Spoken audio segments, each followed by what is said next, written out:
Hello, guys. Welcome to the YouTube channel and welcome Ollie from SheffUtdWay. We're going to preview this massive game on Friday night at Bramall Lane. How are you feeling I'm about looking it? forward to it. Yeah. How are you feeling about it, mate?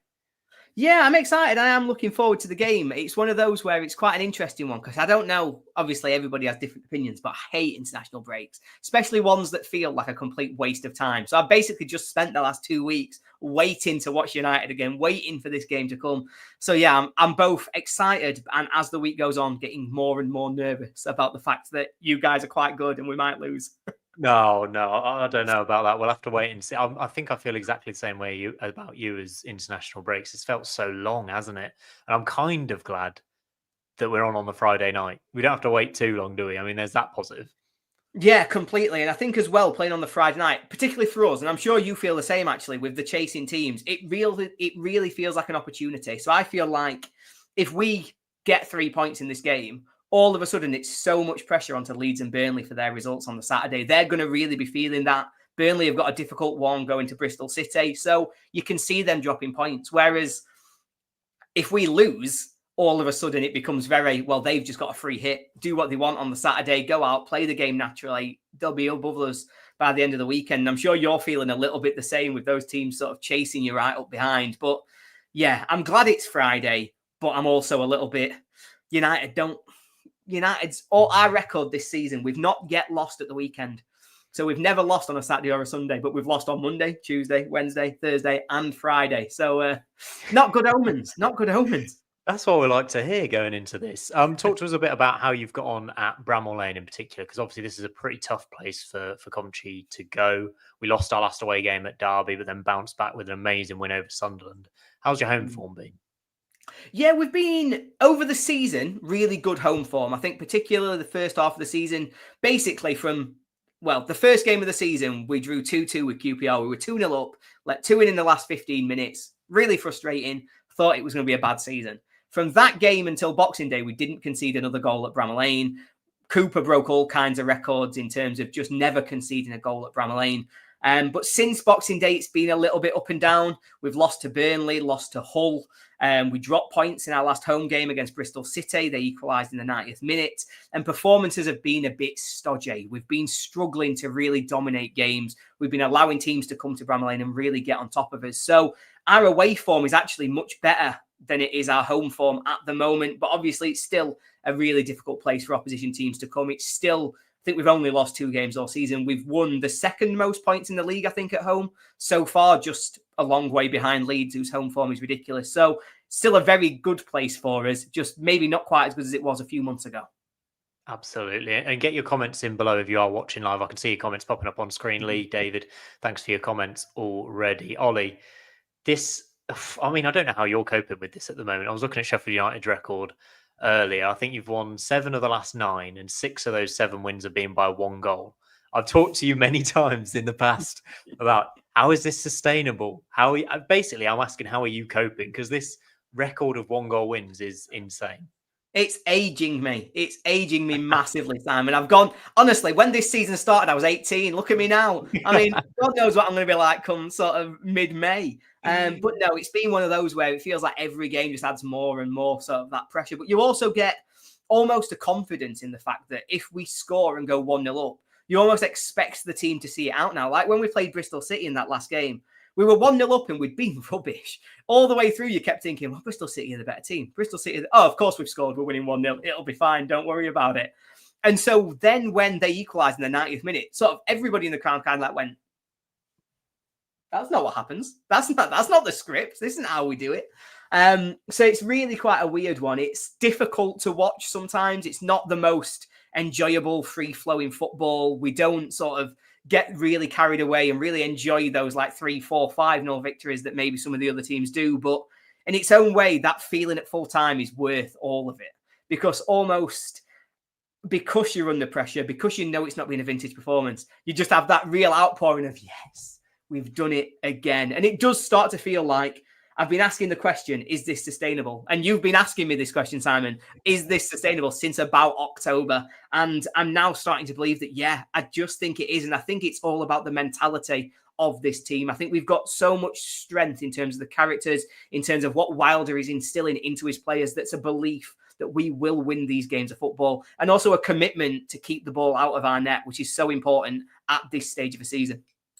If we're looking at key players then for Sheffield United, you mentioned keeping the ball out of the net, quite important. I'm sure you're going to talk about Michael Cooper, who is absolutely superb as a goalkeeper. But if we're Coventry fans looking at which players we should be slightly wary of, try not to mention anyone who used to play for us, might be nice. Who should we be looking out for on Friday night? Yeah, well, of course. I mean, we referenced it there. Michael Cooper's, for my money, I know that James Trafford's got this ridiculous record, but the way I tried to summarise it is I think if Burnley don't have James Trafford, they're still second or third in the league. If United don't have Michael Cooper, I think we're fifth, sixth in the league. I think it's literally the kind of difference that he's making. We saw it particularly at Hillsborough in our last game. In the first half, makes a great save to keep it at 0-0. In the second half, makes a great save to keep it at 1-0. And that's 3 points that have won from his gloves, effectively. So he's so good. And I think he is the best keeper in the league. I do think he is so ready to step up to the Premier League. And hopefully he's going to be doing that with us. Other players to watch out for. There's a certain pair that aren't bad. They do all right. Obviously, one of them, for my money, is the best player in the league. And I see that you like to have a tribute to him in your background, Simon. I was meant to take that down before we started recording. until Saturday, anyway. Yeah, you can put it back up after the weekend, but maybe just for this one. But yeah, he's just a fantastic footballer. Obviously, all about him. It's different to see him in the United shirt. Obviously, we've got him playing off the left wing. In really quite a different system. Disgusting by Chris Wilder, that, by the way.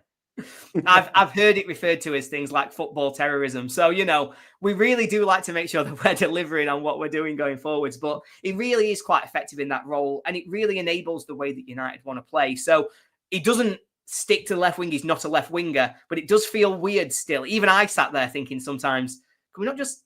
He's the best player in the league if he plays there. Why is he playing over there? Just put him there. That's where he's great.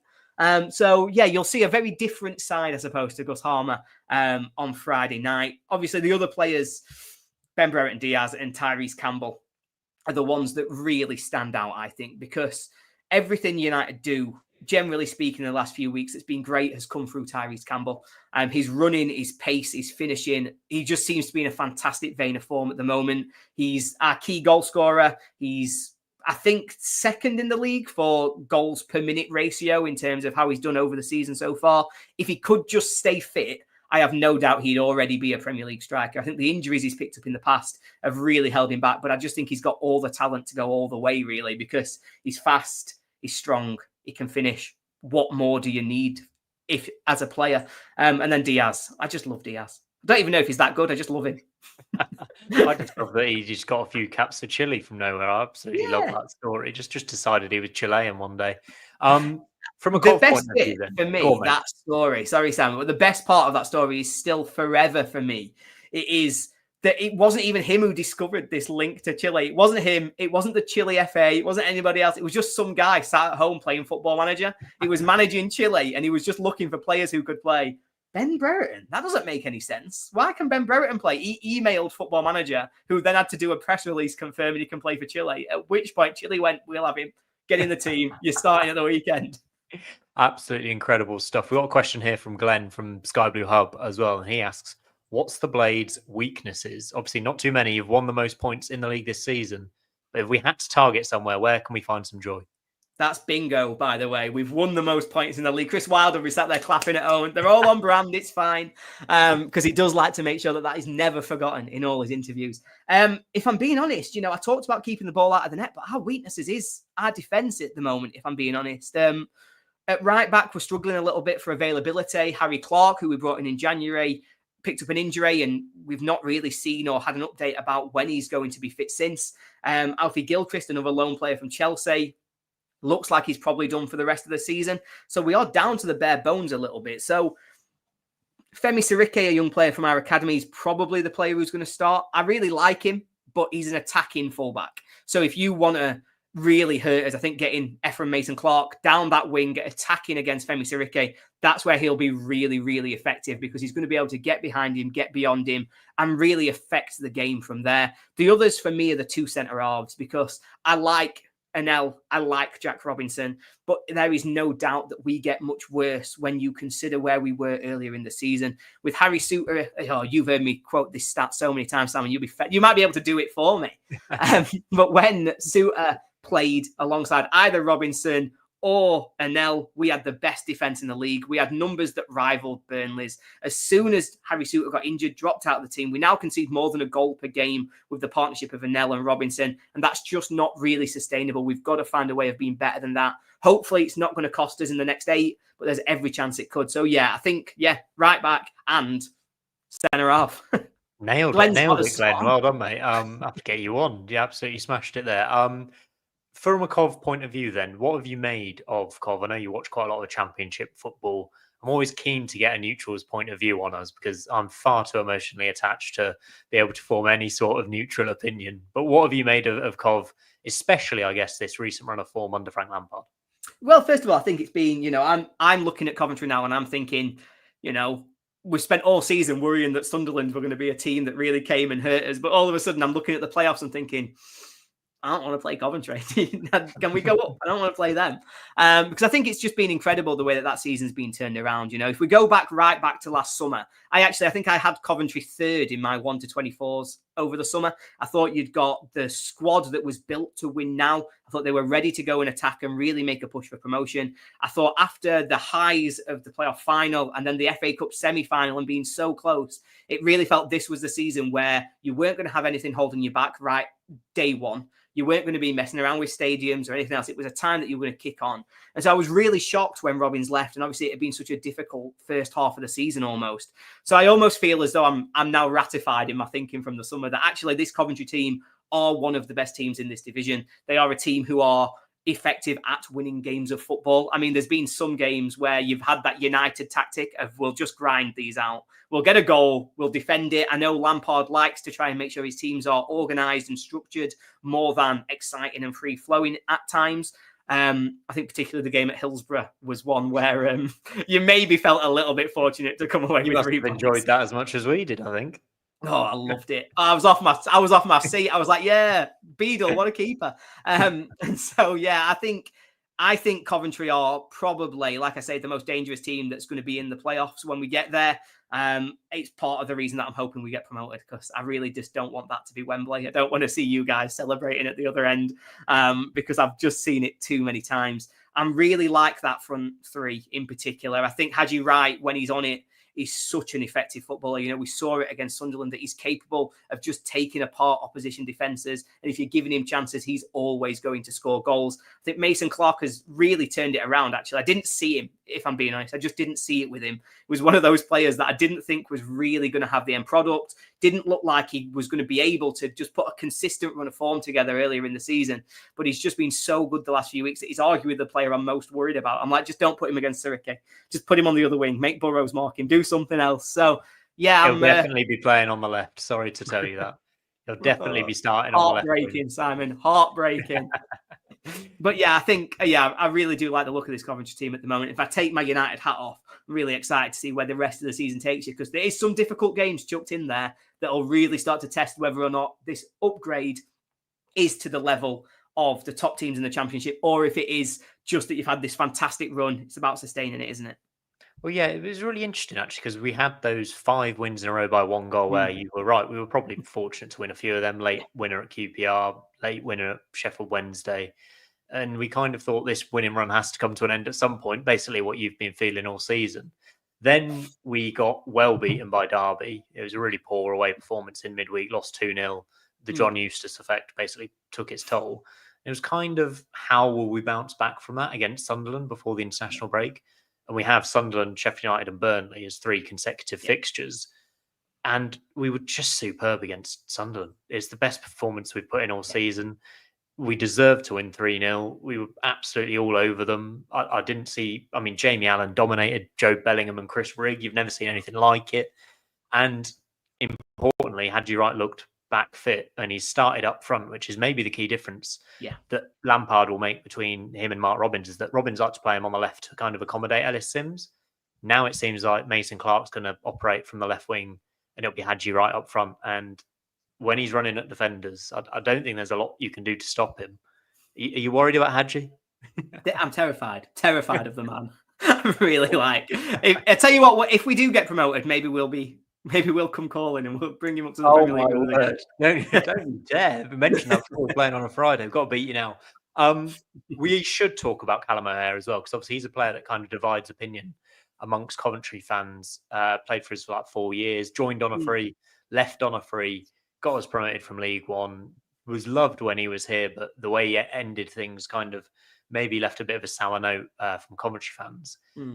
We have a player in Jack Rodoni now who gets fantastic numbers, goals and assists. He's the complete opposite of Callum O'Hare. What are Blades fans making of O'Hare right now? It's a really interesting one, I think, Callum O'Hare, because I think he splits opinion with United fans a little bit, because we've still got... I always do this really unflattering impression of older United fans. He doesn't do alt, does he? He doesn't score, doesn't assist. What's he there for? He's look at him, he's weak. He doesn't do alt. But obviously, for me, and obviously a lot of the fans, what you see is the amount of running and the ground that he covers in 90 minutes. He almost makes up for the fact that Tyrese Campbell is only going to run in bursts. He makes up for the fact that on the left wing, Gus Harmer's not really going to chase his fullback all the way to make sure he's stopping the cross, because O'Hare is running for 2-3 men the way that he does it. And he's so important to the system that United try and play, because what we want to do is really make sure that Campbell can save his energy, that Campbell can try to stretch the play. But O'Hare does that running in terms of the press. He makes sure that there's no easy passes for the defenders. He makes sure that United's midfield can almost step forward 6, 7, 10 yards just to make sure that we're dominating in your half rather than letting you play into ours. And you notice a huge difference when he's not on the pitch, because all of a sudden United are 10 yards further back, deep in their own half, and there's nobody doing that running that's really making the opposition defenders have something to think about. So for me, he is almost like the central cog that lets the rest of the team be effective. And so while he's not getting the numbers, and a lot of fans don't really see the impact he's having, you do notice as soon as he's not there that we just are not as dominant in games. We're not able to really take to the opposition and sort of put them under sustained pressure, because it's his role that's so crucial. So he splits opinions still, because I think I maybe watch football differently to a lot of people. But yeah, I love him. And I think the way that he is so effective for us maybe means that he isn't in the limelight. But yeah, for me, he's right up there as a contender for our player of the year. He's an unbelievable footballer, and I've never seen work rate like it. And you're right, he does the job of two or three men. It's just the numbers, isn't it? If he scored 7, 8, 9, 10 goals a season, he'd be classed as the best player. He'd be in the Premier League. Yeah, we'd be in the Premier League. Yeah, it's so weird. There's just this part of his game that is lacking at Coventry and is now also lacking at United as well. I think what it is as well is it's not that he doesn't score. It's that he never looks like scoring. You could put him in on goal, 1-on-1 with the keeper, and I would immediately go, he's probably going to pass. Like, there's no way he's going to just score, because he just never looks like putting it in the back of the net, really. And so, yeah, it's a really interesting dynamic of if he could just find that part of the game, it would be incredible.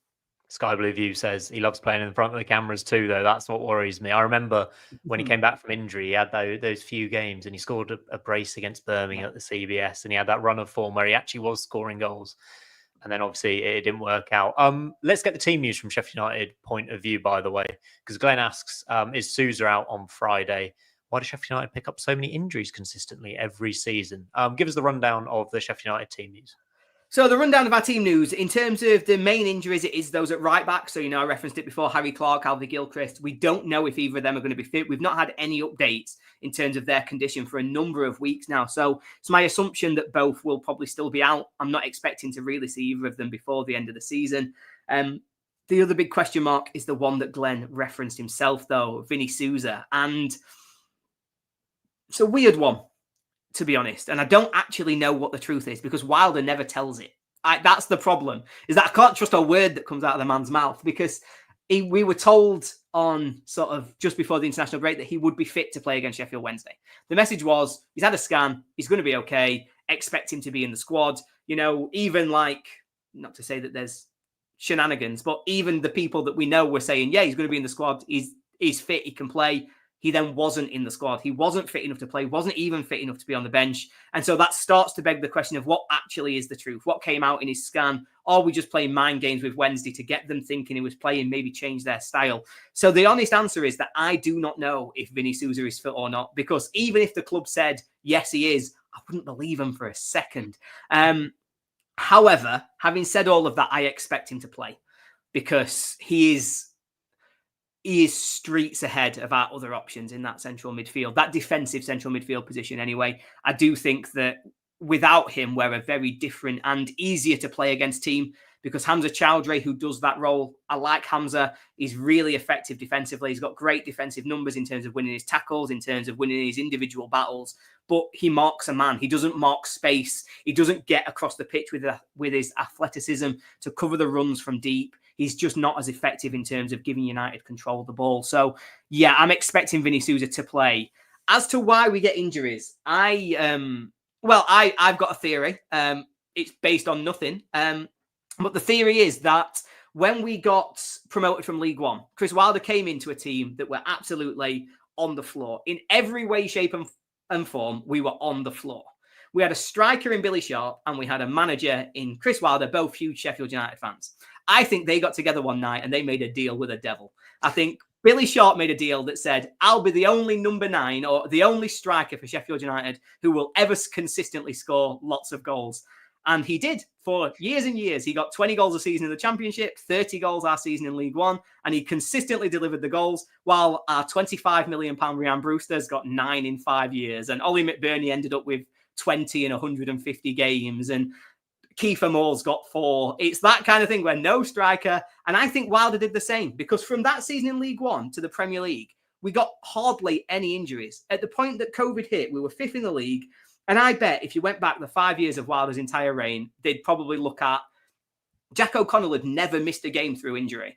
And Basham had played just about every week. Norwood, like the team was exactly the same, 1 to 11 every week. We never got any injuries.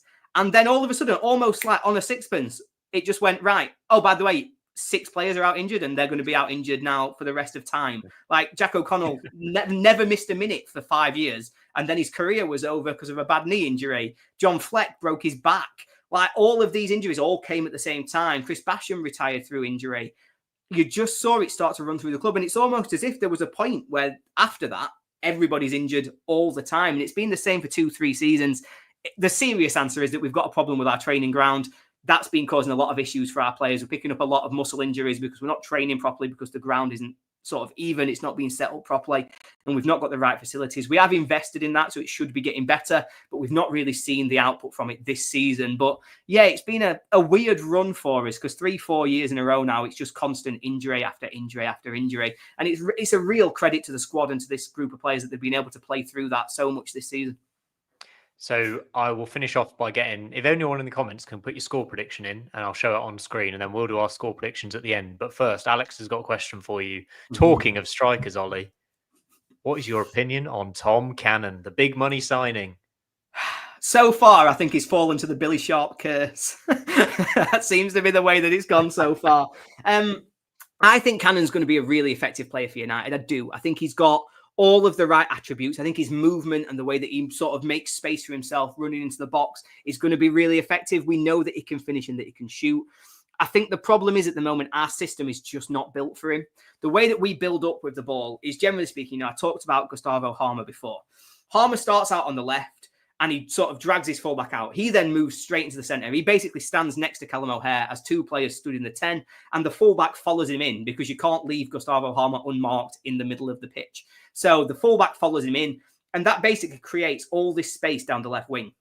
We play it quickly to Harrison Burrows, and Burrows' first thought is get it into the channel and use the legs of Tyrese Campbell to really run the defence. All of a sudden, you've got a centre-half chasing Campbell down the left wing, the right-back sat in the middle with Gus Harmer, and you've really disrupted the opposition defensive structure, and that's how we create chances. It's a little bit of organised chaos in terms of the way we drag around the opposition defence. Tom Cannon just can't do that job. He's not got the same physical profile, the speed, and so we're not playing a game that suits him. He's not big enough to play the Route 1 to Kiefer Moore game that we did at the start of the season. He's not fast enough to play the use the channels Tyrese Campbell game that we do so effectively now. So he's in a little bit of limbo. And so I think it's really harsh to judge him on this season because I just don't think we've given him the tools to succeed. I think over time, he is going to be a very effective player for United. But yeah, his career at United's not really got started yet, unfortunately. There's a slight tone of worry there, isn't it? You've wasted your money. I can tell. I can see it in your eyes. You know what? He's just got... There's something that we like to refer to around Bramall Lane as Rhian Brewster syndrome. And I am terrified that Tom Cannon's caught it. You can't say that now. He just scored the winner in the derby. You're right. I hope Tom Cannon's got Rhian Brewster syndrome because he's going to win a derby for us one day. We've got a couple more questions come in, so I'll let you answer these as well. Sky Blue Sam, would it be a disaster if United don't go up this season? If you'd have asked me before Christmas, well, there's 3 different answers to this question, unfortunately. And as everybody has probably noticed already, I really like the sound of my own voice. So sorry about that. So at the start of the season, I didn't think we'd be anywhere near.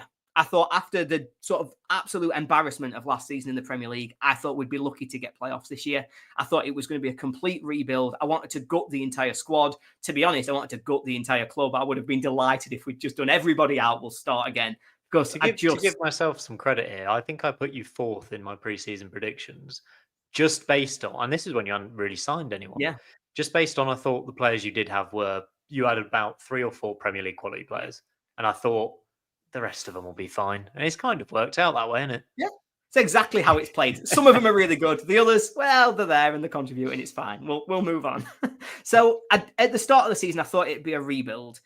And we obviously had the old owners. We've now got new owners. So the new owners bought us over Christmas. They came in for the January transfer window. That's why we spent as much money as we did in terms of signing Tom Cannon and also bringing in expensive loan players like Brereton Diaz. So with the new owners, that's the reason I don't think it's a disaster. Because I think under the old ownership, while I didn't expect promotion, if we didn't get it, there's a chance we could have financially imploded.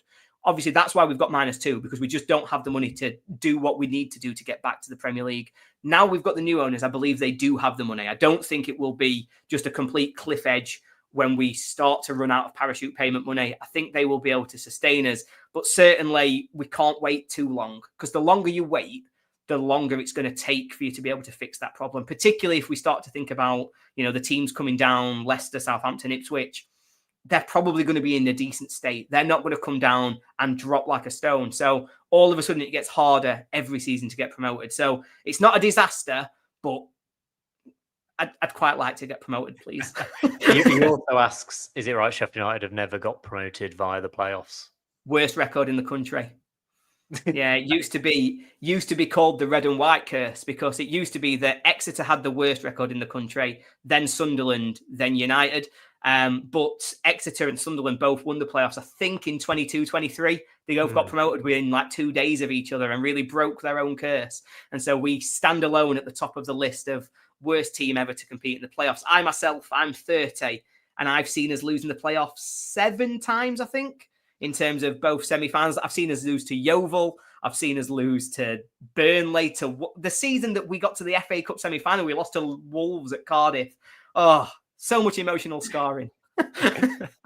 Your average Cov fan says, is there going to be any needle carrying over from the game at the CBS? And we should probably mention this because that was a bit of a crazy game, wasn't it? That was in between the Robbins and Lampard kind of spells. And Norman Bissett just had a right old ball, didn't he? Yeah, Norman Bissett, he got on our nerves. He got on my nerves, I tell you. Maybe we should just unleash him again and forget Hadji Wright and his I think you should drop Hadji Wright and play Norman Bissett. That's what I'd do if I was a Coventry manager. I just think it's the right thing. Do you know what it is, though? I don't know if you think the same, Simon. I feel like this game always has needle, but I've never known why. Like, I can never put my finger on what the needle is about. Ruben Ramirez, which wasn't given as a red card, when for some reason, inexplicable reason, we decided to wear our white and red away kit at Bramall Lane, and Ruben Ramirez nearly lost his legs. And who was it who made the tackle? Didn't get sent off? McEverley. Disgrace. That was when our season unravelled. That tackle. Yeah, that was a horrendous tackle. I still see clips of it come up on Twitter. It's so bad. It's one of them where you go like proper old. this never used to be a foul. Football's gone soft. And then you see that tackle and you go, no, it's just a red card at any point in any game. Yeah, I think it's had a lot of needle in the past. And I can see I under the think lights being the same thing. I think it was against you at your place when you did the tennis ball stopping the game, because I think you were 1-0 up. There you go. He's on it. There was the whistles as well, which really seemed to annoy Sheffield United fans. Because we've got history with the whistles. We played Hull away. And I was in the crowd and I've never been angry. We played Hull away. We lost 1-0, but they did the same thing. They did a protest. I think it might have even been the same season. They were throwing tennis balls on. They were blowing whistles all the time, but obviously only when United had got the ball. So they wouldn't protest when Hull had got the ball. When Hull were through on goal, they didn't do any protesting. Suddenly it was fine. But as soon as United got the ball, it was a massive protest and they had to make sure they were throwing. And I think Leon Clark was through on goal. They blew the whistle and he stopped because he was like, oh, right, well, I'm offside. Obviously, it's fine. And yeah, we've got a real thing. We've got a real bee in our bonnets about other teams using whistles. Play to the whistle, but not that one or that one. Yeah, play to the whistle, but the right whistle, not that whistle. Stop whistling. Right, let's do some score predictions. Sky Blue View says 2-2. Simon Lawrence, he also says 2-2. Lee Beckett's gone for 3-2 Cov. Scott Baskerville, 2-1. I believe that's a Cov win as well. There's a lot of positivity from the Cov fans here. Can you bring us back down to earth, please, Ollie? I will do my best, but unfortunately, I don't think I'm the man who's going to really bring you back down to earth, because I've just done our preview pod, so I did ours at 7 o'clock, and my prediction for the game was 1-1. That's what I went for. I think that this is a really dangerous game for United. I think it's probably our second hardest game of the season that we've got left now. Obviously, we've got to go to Turf Moor, and I think just about at any point in the season, that's the hardest game that you've got left, unless you've still got to go to Ellen Road.